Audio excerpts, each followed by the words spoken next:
ICOTV, and my guest today is James from New Zealand. Hi, James. How are you? Hey, I'm good. Yourself? Hi, great, great.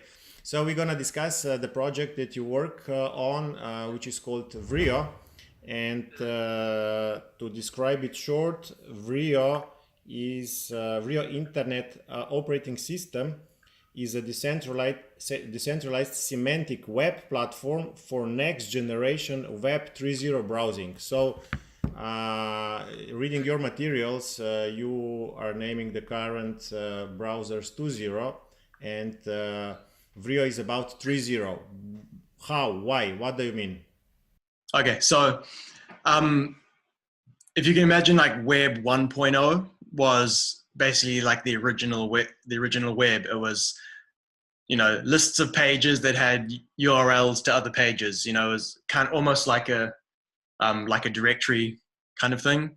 And then Web 2.0 came along, which is more the kind of the social media side, where people, rather than just going like from a person talking to a computer that had a list of information on it, it was people were talking to people.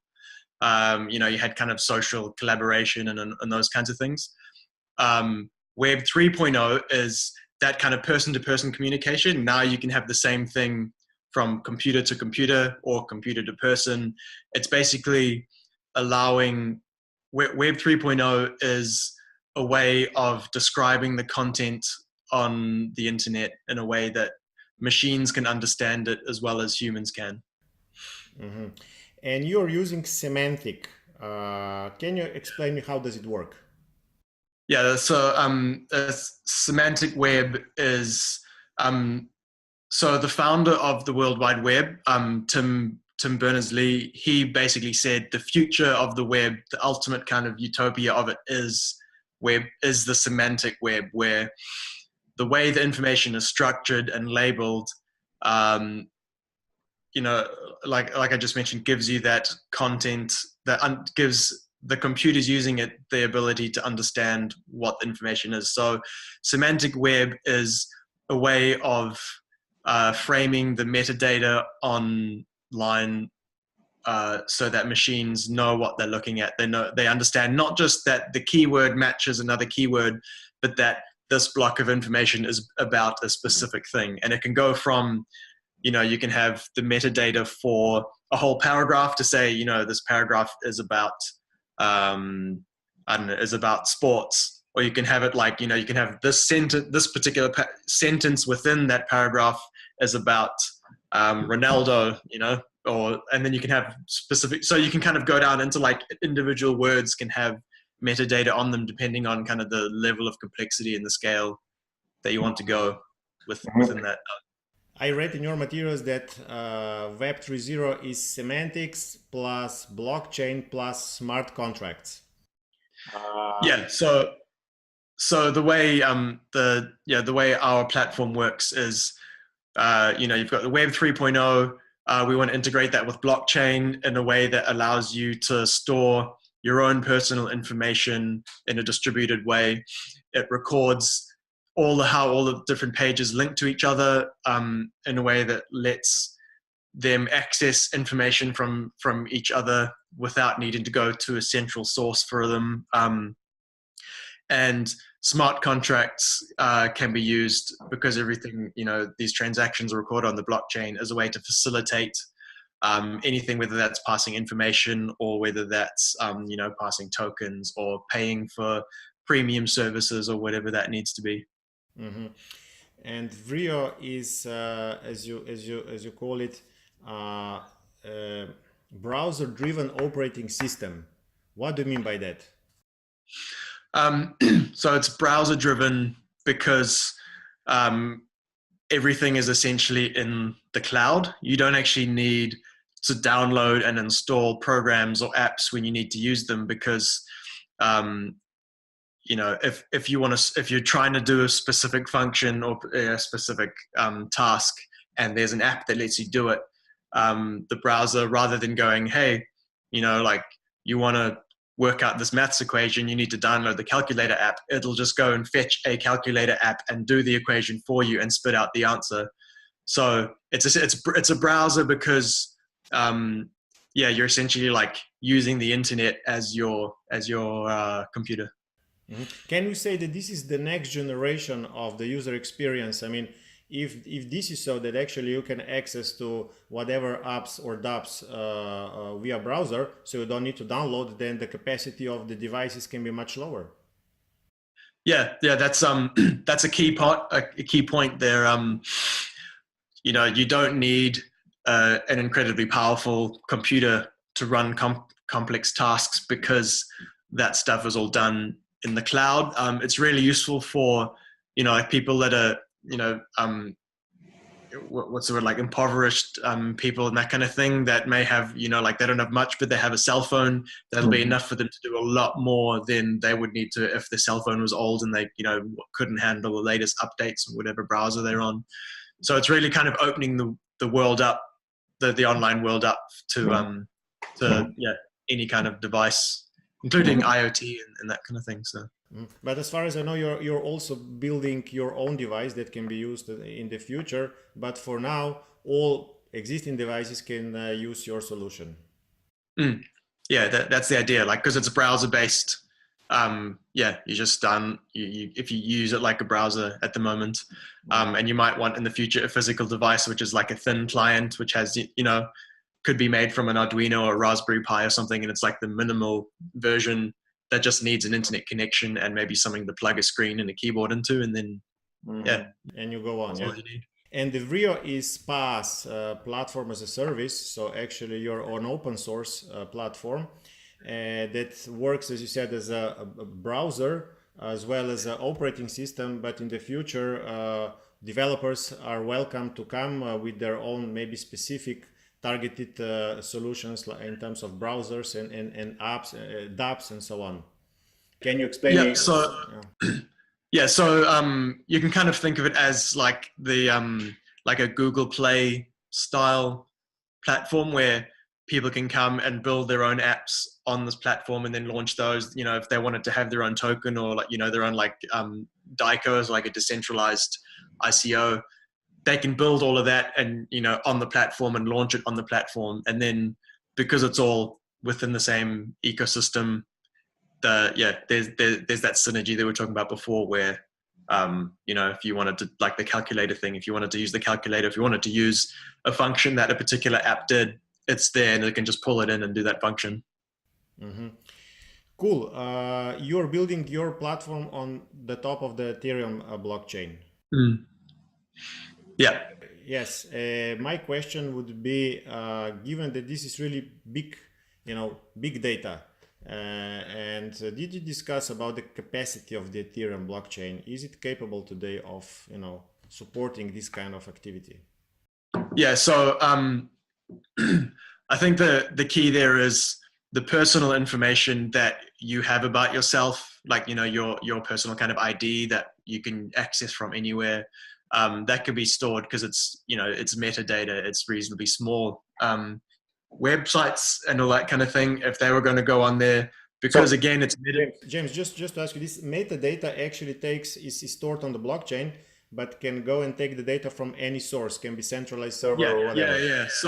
So the stuff that's going on the blockchain is really small, and at the same time, like, you know, Ethereum is getting better every day. It's getting, you know, they're working on developments for that.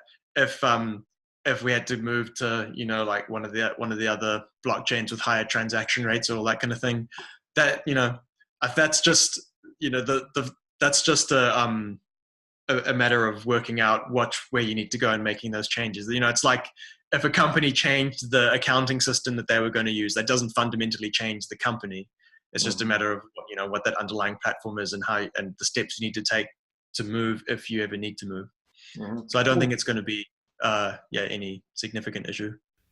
What is interesting, I read also in your materials, is the stuff about the personal data or your browser history and individual assistant. Can you tell me about this? I mean, now the browser history is stored like in the middleman, you know, databases like Facebook or Google.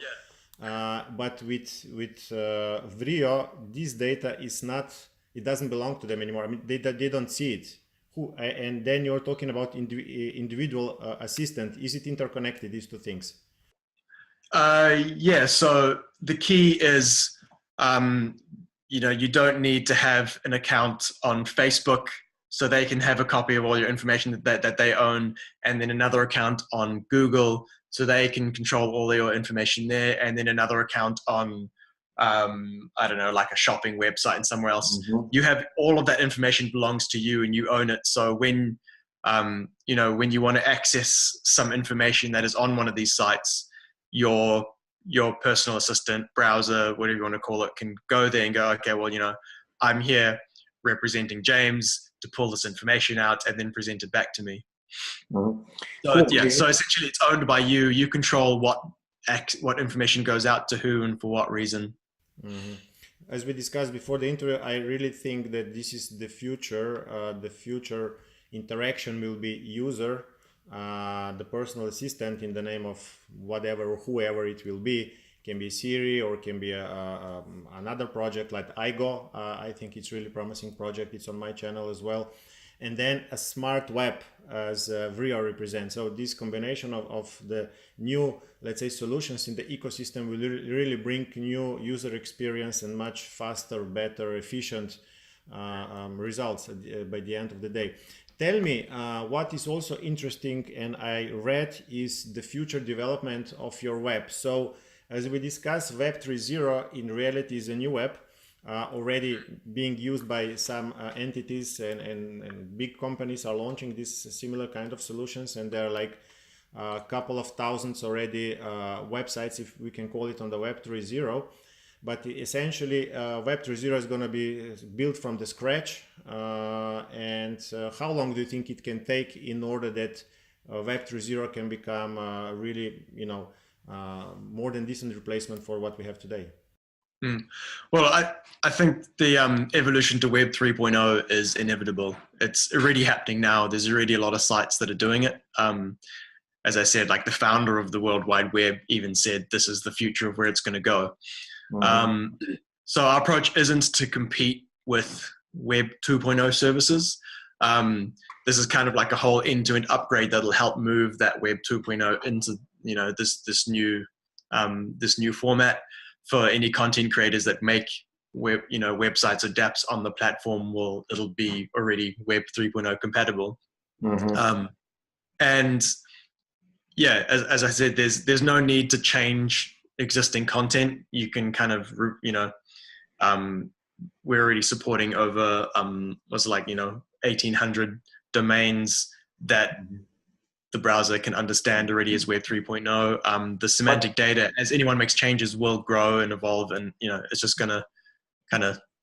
But what's going to be really different is going to be the development of the pages. You mentioned to me that, I mean, of course, today the web page looks like back end, front end. We have like a visual, which is like determined in advance, while building the Web3 web page is going to be more like a database. Essentially then the user experience will differ from user to user. So actually the front end will be combined as a puzzle for each individual individually. And also I read in your materials that for the developers, they're gonna be essentially just the back-end developers and not front-end developers. This is just gonna focus on the back-end, right? Yeah, that's basically the key. The user has control over the interface and the platform that they're using. So, if you want particular colors or particular layout, you want to have a constant stream of news on one side, you can do all that kind of thing. I'm sure there'll still be scope for designers, because you want stuff to look nice. So, but the difference will be, rather than having every single site different and custom made according to them, you can have them look like the site that you want them to look like, whether that you're designing yourself or whether you're using a template or any of that kind of thing. Mm-hmm. It's all about being user centric, so focused on the user, what they want to see, how they want to see it, when they want to see it. Mm-hmm. Tell me, how far is your development now? You have an MVP? Yeah. So we've got an MVP that's live on the website. You can go and have a play around with it at the moment. Basically, it lets you create a Web 3.0 page. Obviously, like it looks fairly, fairly plain at the moment because it's about the back end content and getting people used to how you actually create that stuff.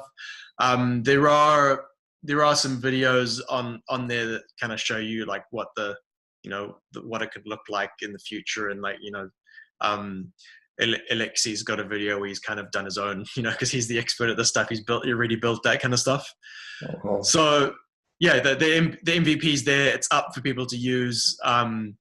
It is focused on the developer side because like I said, we want to facilitate that growth from 2 to 3, Web 2 to Web 3, and that's where the key focus is. Mm-hmm. Cool.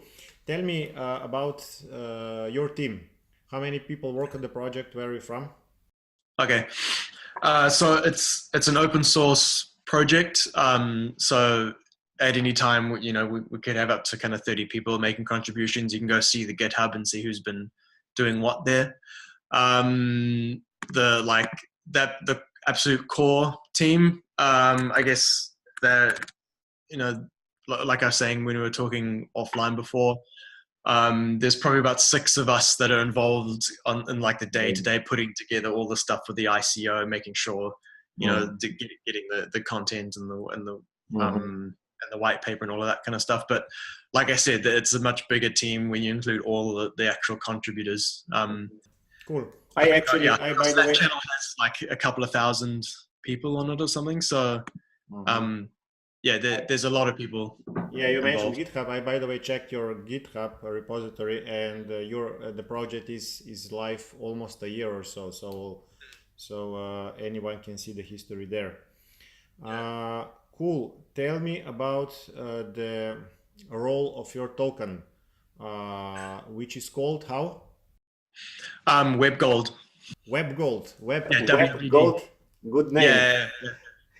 Gold token. What's the role of your token? What is your token economics? So the key is, as I mentioned before, you have your own data stored on the blockchain. You're in control of all that kind of stuff.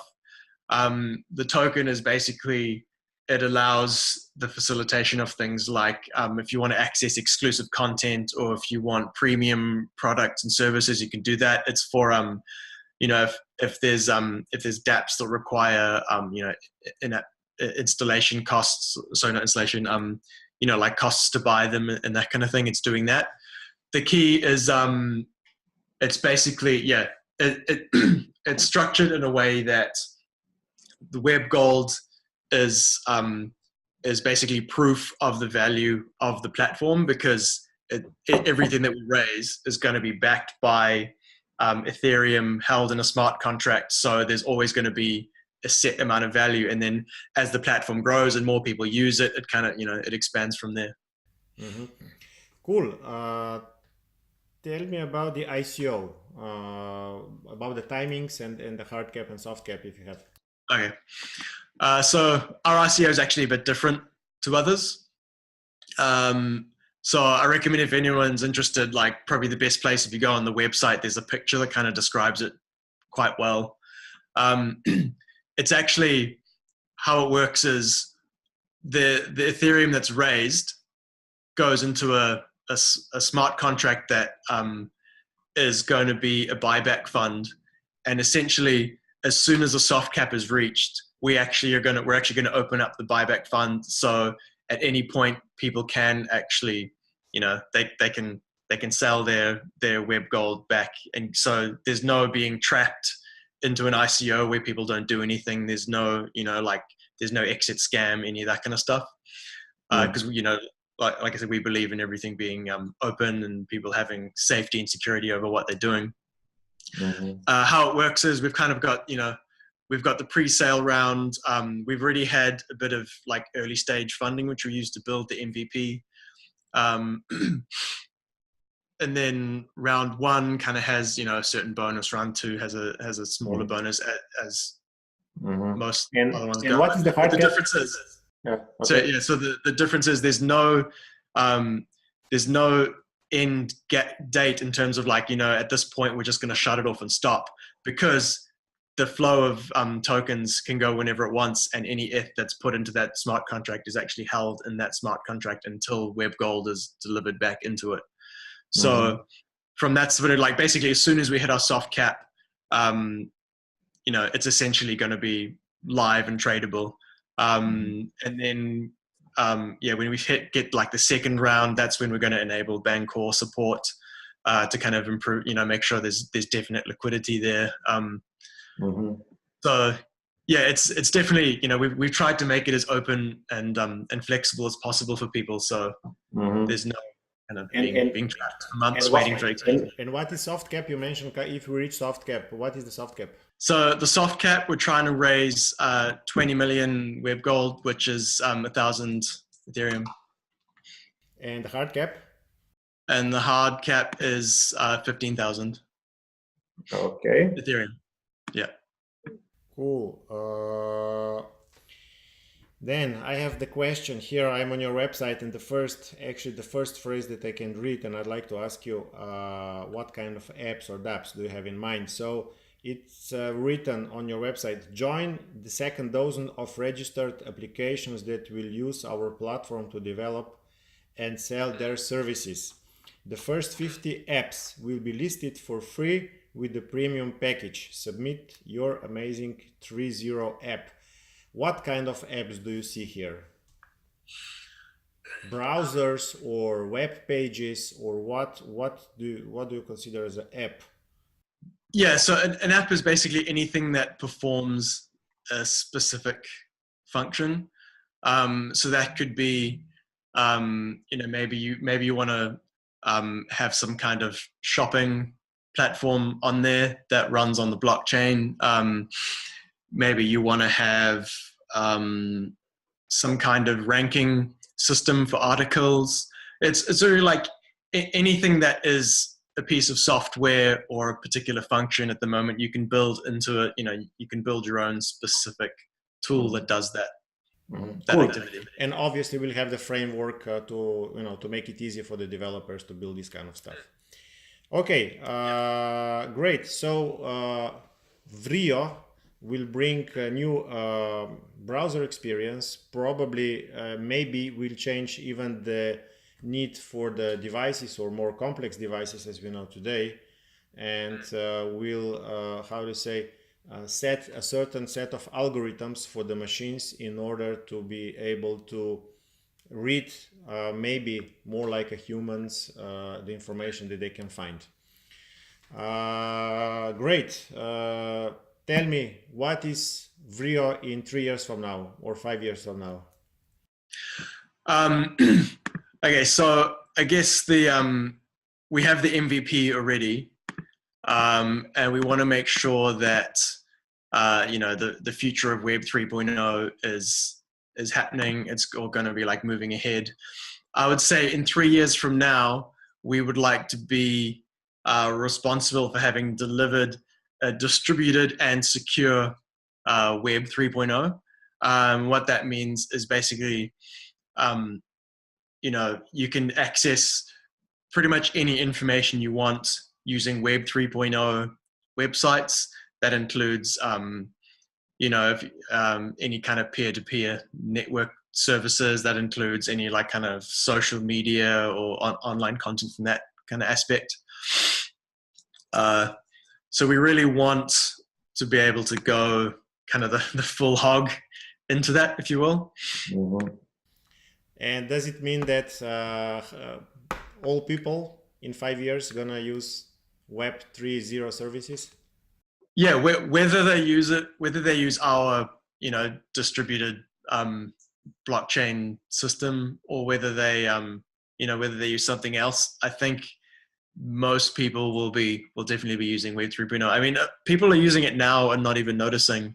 Like an example is, if you type into Google the name of your flight number, it doesn't just give you the link to the airline. It actually pulls up the flight number, departure dates on there. Like that's an example of a Web 3.0 page, assuming that website has it enabled. So yeah, the idea is really people are gonna. This is the way things are going. People are gonna start using it.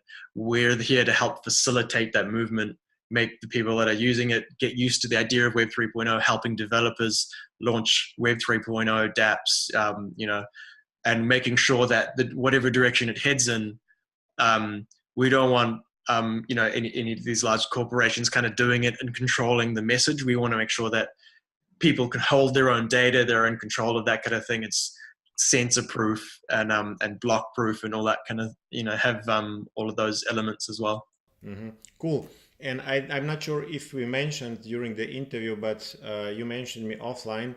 The results, if you browse now Web 2.0, is just like you get the list of results, while in Web 3.0 it's going to look a little bit different. So can you explain me just how you will browse something? Yeah, so so a good example might be if you know, if you go to use that sports example, if you type in, I don't know, football search, at the moment you'll get however many, you know, hundreds of millions of sites that have something to do with football. And there's just a list of the ball, and then if you're looking for a specific aspect, maybe you want to type, you know, like Ronaldo's best ever game or something. I don't know what you're looking for. There'll be a whole bunch of websites which might be like news articles about it. It might take you to his Wikipedia page, which it'll be somewhere in there. But you still have to go through those sites and search through and try and find that information yourself.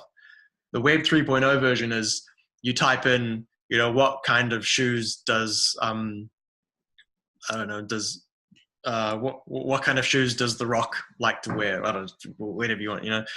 Rather than just giving you a list of websites that have The Rock and shoes or something on them, it'll actually be able to go, okay, well, this particular aspect of this particular paragraph is mentioning this thing, and rather than just directing you to that website, it'll actually pull up and go, okay, well, you know, he's a size whatever, and this is a photo of him wearing Nikes, and you know, there's an article where he's sponsored by so and so brand, and if you want to buy them, here's like here's a shop close to you that sells them in your size, and all of that will just come and be presented to you in your own web dashboard, you know, in the format that you would like it it's to gonna be. in short, it's gonna do a lot of dirty job for you. So we just I think the stat we've got it on the presentation on our website, but I think there's about 1 million years worth of human life wasted every month searching for content. Web. Great. You know? So imagine if we could take all that wasted time and turn it into something productive. That's, you know, how much innovation is wasted from people just scrolling through search results and opening 4 pages and closing them again and all that kind of thing. So much true. Great. It was great talking to you. I'm definitely sure that the new web generations are here to come. Let's hope that WRIO is the one that will bring this change to our world. Thanks a lot. Say a big bye to New Zealand and say hello to your team, and really good luck. Yeah, thanks a lot, Dushan. Talk to you later. Bye. Bye.